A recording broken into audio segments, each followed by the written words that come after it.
आप सोचेंगे अचानक पहली रेल यात्रा की याद कैसे आ गई। फेसबुक हर सवेरे जब आप पहली बार लॉगिन होते हैं अपने वॉल पे, तो एक मेमोरीज़ का अपडेट देता है जिसमें पिछले सालों में जो आपने साझा किया होता था उसे एक बार वो पुनः दिखाता है, स्मरण दिलाता है आपके पिछले स्टेटस का। तो आज एक स्टेटस दिखा जिसमें मैंने एक सुबह सुबह की एक रेलवे स्टेशन की तस्वीर कुछ वर्षों पहले अपने किसी विचारों के साथ साझा की थी। पहली दृष्टि में मुझे लगा कि ये ब्लैक एंड वाइट फ़ोटो है, लेकिन ट्रेन के इंजन की हेडलाइट को देख के लगा कि यह कलरफुल पिक्चर थी, लेकिन सुबह इतनी सलेटी थी कि ऐसा लग रहा था कि जैसे ये ब्लैक एंड वाइट पिक्चर है। इस स्टेशन की तस्वीर को देख के अचानक ही मन बहुत सालों पहले बचपन में चला गया और तस्वीर का इस स्मरण से क्या लेना देना है यह मैं आपको आगे बताऊंगा। और कोशिश करते हैं कि अपनी पहली यात्रा को मैं याद करूं और आपसे साझा करूं। आशा है आपको यह रोचक लगेगा और आनंद भी आएगा, और यह भी विश्वास है कि इसे सुनकर आप शायद स्वयं के प्रथम रेल यात्रा के अनुभवों को याद करने की कोशिश करेंगे। ये पहली रेल यात्रा तो खैर नहीं है, क्योंकि शिशु के रूप में भी माँ बताती हैं कि मैंने साथ में यात्राएं की हैं। तो हो सकता है ये दूसरी तीसरी यात्राओं पर उम्र 5-6 साल की रही होगी, तब की जो भी मेमोरीज़ हैं उनको शेयर करने की कोशिश करता हूँ। ये यात्रा मुझे इतना ठीक से याद है, मेरठ से आरा की रेल यात्रा थी। मेरठ हमारे पिताजी कार्यरत थे, पोस्टेड थे, और आरा पटना के पास बिहार में एक छोटा सा शहर है जहाँ उन दिनों हमारे नाना पोस्टेड हुआ करते थे। और ठीक से अगर याद होगा तो ये गर्मियों की छुट्टियों का ही टाइम होगा जब हम अधिकांश ननिहाल जाते थे। मेरठ से आरा उन दिनों मेरे ख्याल से 36 से 48 घंटे लगते थे। कोयले वाला स्टीम इंजन होता था जिसकी गति इतनी तेज़ नहीं होती थी आजकल के इंजनों के हिसाब से। और जो इस यात्रा की मेमोरीज़ हैं वो सबसे पहले मैं होल्डॉल से शुरू करता हूँ। होल्डॉल पता नहीं अब कितने लोगों को इसके बारे में पता है या उन्होंने देखा है। यह एक लगभग 6 फीट बाय 3 फीट का मिलिट्री ग्रीन कलर का एक ऐसा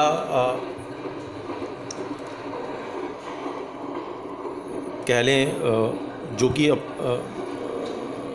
चादरें और गद्दे इनको समेट के एक इस होल्डाल में रख के और फिर होल्डाल को रोल कर देते थे। और चूँकि पहले ट्रेन में ना आपको गद्दे मिलते थे, ना ही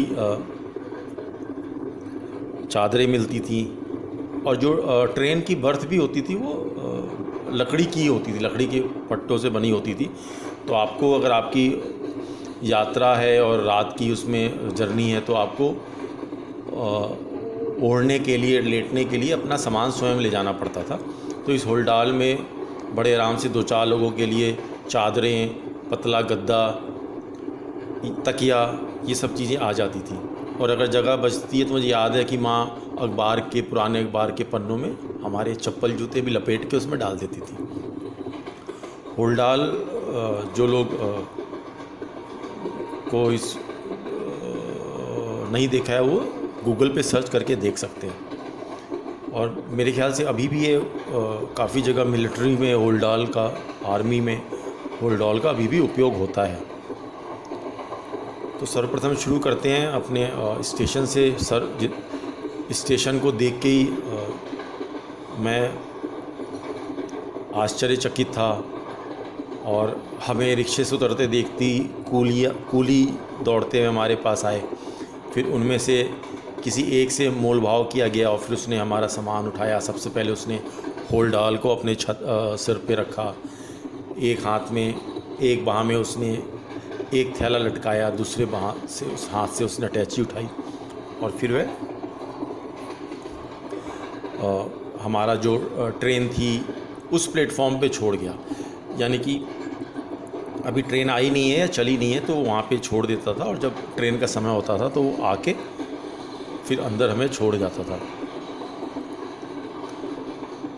अब तो कूली भी कम होने लगे हैं, क्योंकि हमारे जो लगेजेस हैं, हमारे सामान हैं, वो ऐसे आ गए हैं जो हम खुद उनको पहियों के सहारे खींच सकते हैं। अधिकतर रेलवे स्टेशंस पे भी अब एस्केलेटर्स आ गए हैं जिनके सहारे हम स्वचालित तरीके से एक प्लेटफॉर्म से दूसरे प्लेटफॉर्म पे जा पाते हैं।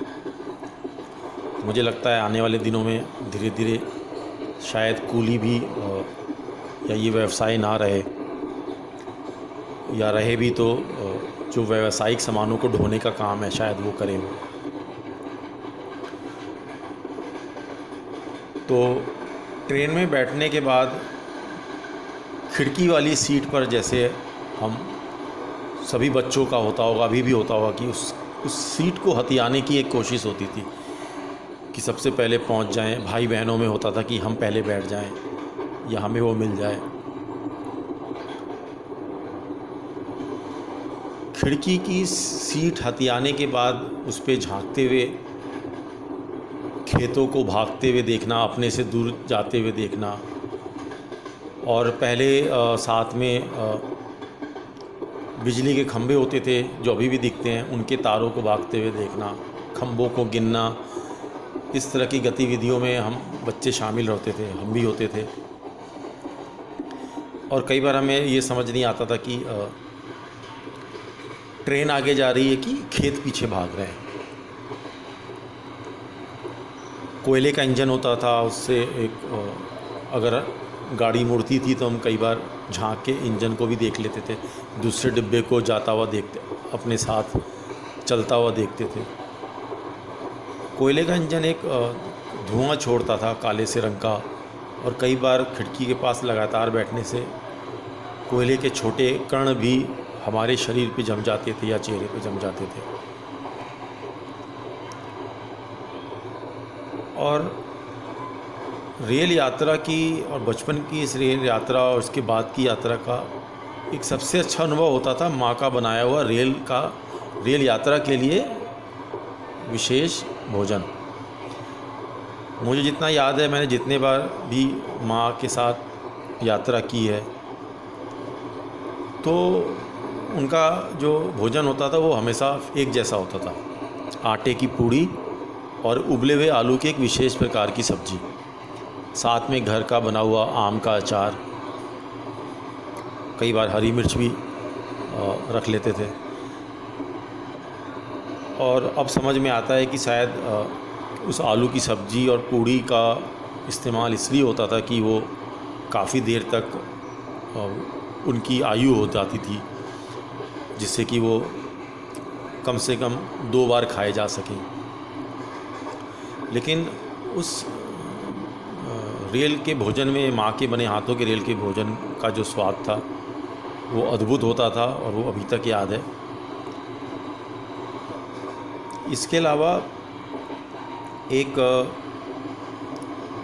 पहले चाहे आप आरक्षण कराएं या वैसे जाएं, तो जो टिकट होता था वो एक छोटा सा गत्ते का टिकट होता था, और जिस पे एक छोटे से एक लोहे की छोटी सी एक मशीन होती थी, जिसमें उस टिकट को लगा के जो रेल बाबू होते थे वो झटका देते थे, तो उस पर उस दिन की डेट फिक्स हो जाती थी कि यात्रा किस समय और किस दिन आरंभ हो रही है। और अगर आपका आरक्षण है तो एक छोटे से कागज़ पे लिखा होता था कि इतने लोग हैं, ये नाम है और यहाँ से यहाँ तक इनकी आरक्षण है। बालक के रूप में टीटी को देखना भी एक असमंजस या कहें आश्चर्य वाला अनुभव होता था। ऊपर से नीचे तक काली ड्रेस पहनना और उसका आना और ये बारी बारी से टिकट देखना। इसके अलावा एक चीज़ जो मुझे पहली यात्रा की याद रहती है कि लंबा सफ़र होता था, गाड़ी धीरे चलती थी, तो कई स्टेशनों से एक या दो कुछ मांगने वाले एक विचित्र कहेंगे या अपने ही एक अंदाज में गीत सुनाते थे। ये गीत भी होता था या भजन भी होता था। साथ में या तो उनके पास ढपली होती थी या एक के हाथ में ढपली, दूसरे के हाथ में कुछ पत्थर के टुकड़े, जिससे वो बड़ा अद्भुत सा संगीत पैदा कर लेते थे। और गीत सुनाने के बाद अपना हाथ आगे बढ़ा के जैसे पारिश्रमिक मांग रहे हों और जो उन्हें मिलता उसे लेके आगे बढ़ जाते।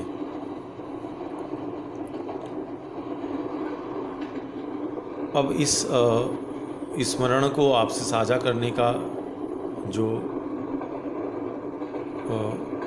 ख्याल आया वो सुबह के दृश्य से का है, जब मुझे अच्छी तरीके से याद है कि मेरी नींद सुबह करीब 5 बजे के आसपास खुली होगी और मुझे ऐसा लगा कि अभी सब सो रहे हैं तो क्यों ना पहले ही खिड़की वाली सीट हथिया ली जाए। और मैं जाके खिड़की पे बैठ गया और ये शायद वो समय था जब रात सवेरे को अपना दामन सौंपे जा रही होगी। और वही जो मैं अभी इस वीडियो के शुरुआत में जो मैंने स्लेटी रंग की बात की थी, कुछ ऐसी ही अवस्था में या ऐसे ही समय में जब रात और सुबह मिल रहे थे तो गाड़ी एक बहुत छोटे से स्टेशन पे आके रुकी। छोटा सा स्टेशन था और पीछे खेत दिख रहे थे और अभी गाड़ी धीरे धीरे अपनी गति कम कर रही थी, लेकिन पीछे से एक चाय वाला चाय की आवाज़ लगाते हुए अपने को गाड़ी की गति से साथ साथ चलने की कोशिश करते हुए आगे बढ़ रहा था। वह दृश्य गाड़ी रुकने के बाद ही मैं बाहर देखता रहा। वह दृश्य अभी मेरे जहन में बहुत अच्छी तरीके से अंकित है और उसे जब भी याद करता हूँ वह विशेष प्रकार का रोमांच देता है। मुझे अगर ठीक से याद है तो उस 5 वर्षीय बालक के रूप में भी शायद मेरी इच्छा हुई थी क्यों ना इस स्टेशन पे उतरा जाए और देखा जाए कि ये कैसा गांव है, कैसा शहर है। आज भी अभी भी मुझे ट्रेन में कभी भी रात की यात्रा हो तो बहुत अच्छी नींद नहीं आती है, लेकिन फिर भी मैं अधिकांश सवेरे उठ के अभी भी खिड़की वाली सीट हथिया लेता हूँ और कोशिश करता हूँ या कामना करता हूँ कि फिर से कुछ ऐसे स्टेशन पे गाड़ी रुके जो मुझे वही रोमांच पैदा कर सके। और ऐसा अक्सर होता भी है और मैं सफल हो जाता हूँ। इस उम्र में भी कई बार इच्छा होती है कि क्यों ना इसी स्टेशन पे उतर जाते हैं और खेतों से होते हुए उस गांव में चले जाते हैं, देखते हैं वहाँ लोग कैसे रहते हैं, जीवन शैली क्या है।